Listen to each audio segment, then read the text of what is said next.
ہم ایک بڑا ہی مجرب اور طاقتور عمل آپ کی خدمت میں لے کر حاضر ہوئے ہیں۔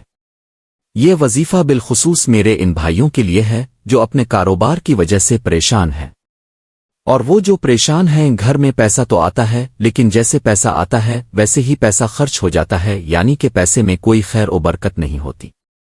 میرے بھائیوں اور بہنوں، آپ جو بھی عمل جو بھی وظیفہ کرتے ہیں اس کے بعد اللہ تعالیٰ کی بارگاہ میں دعا ضرور مانگا کریں۔ دعا کی بڑی فضیلت ہے کیونکہ دعا کو عبادت کا مغز کہا گیا ہے۔ ہر عبادت کی طرح دعا بھی ایک عبادت ہے جس کو ادا کرنے کے لیے کسی وقت اور جگہ کی قید نہیں، یہ ہر جگہ اور ہر وقت کی جا سکتی ہے۔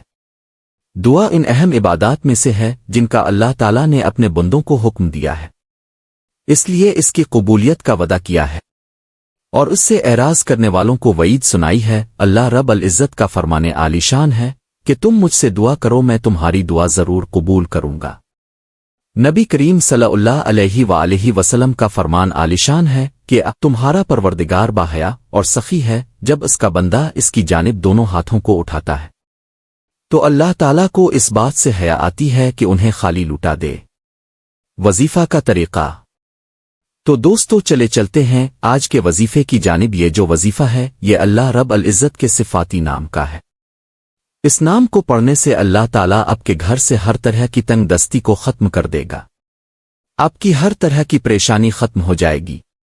اگر آپ کاروبار کی وجہ سے پریشان ہیں تو انشاءاللہ کاروبار کو 4 چاند لگ جائیں گے، آپ کا کاروبار دن دگنی رات چوگنی ترقی کرنا شروع کر دے گا۔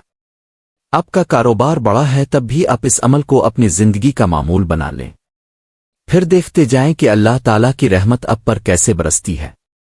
اب عمل اپنے کیسے کرنا ہے، عمل کرنے کا طریقہ کار اچھی طرح سن لیں اور سمجھ لیں۔ ایک تسبیح اپنے اللہ رب العزت کے نام کی صبح پڑھنی ہے اور ایک تسبیح اپنے رات کو پڑھنی ہے۔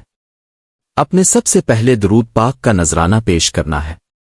درود پاک آپ اپنی مرضی سے پڑھ سکتے ہیں، 1 مرتبہ پڑھیں، 3 مرتبہ پڑھیں، 5 مرتبہ پڑھیں، اس سے زائد پڑھیں، اس سے کم پڑھیں، یہ آپ کی اپنی مرضی ہے۔ جب آپ درود پاک پڑھ لیں تو اس کے بعد اپنے اللہ رب العزت کا صفاتی نام ہے یا غنی، جس کا مطلب ہے غنی کر دینے والا، اپنے اس نام کی ایک تسبیح پڑھنی ہے، یعنی کہ 100 مرتبہ اپنے اللہ رب العزت کے اس صفاتی نام کو پڑھنا ہے۔ جب آپ 100 مرتبہ اللہ تعالیٰ کا یہ نام پڑھ لیں تو آخر میں اپنے پھر نبی کریم صلی اللہ علیہ وآلہ وسلم کی ذات اقدس پر درود پاک کا نذرانہ پیش کرنا ہے۔ اس کے بعد اپنے اپنے ہاتھوں کو اللہ تعالیٰ کی بارگاہ میں اٹھا لینا ہے اور بڑی عاجزی کے ساتھ، بڑی انکساری کے ساتھ اپنے اپنے الفاظ میں اللہ رب العزت کی بارگاہ میں دعا مانگنی ہے۔ اسی طریقے سے اپنے رات کو یہ عمل کرنا ہے۔ رات سونے سے پہلے پہلے آپ کسی بھی وقت یہ عمل کر سکتے ہیں۔ اس عمل کو، اس وظیفے کو اپنے کم از کم 41 دنوں تک جاری رکھنا ہے۔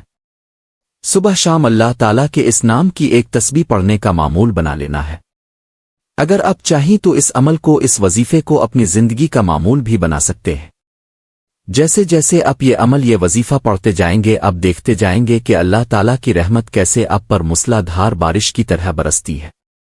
اگر آپ بے روزگار ہیں تو آپ کو اچھا روزگار مل جائے گا، اگر پریشان ہیں تو اللہ تعالیٰ آپ کو اپنے غیبی خزانوں سے نوازے گا، اگر کاروبار کی وجہ سے پریشان ہیں تو انشاءاللہ میرے اللہ نے چاہا تو آپ کی وہ بھی پریشانی ختم ہو جائے گی۔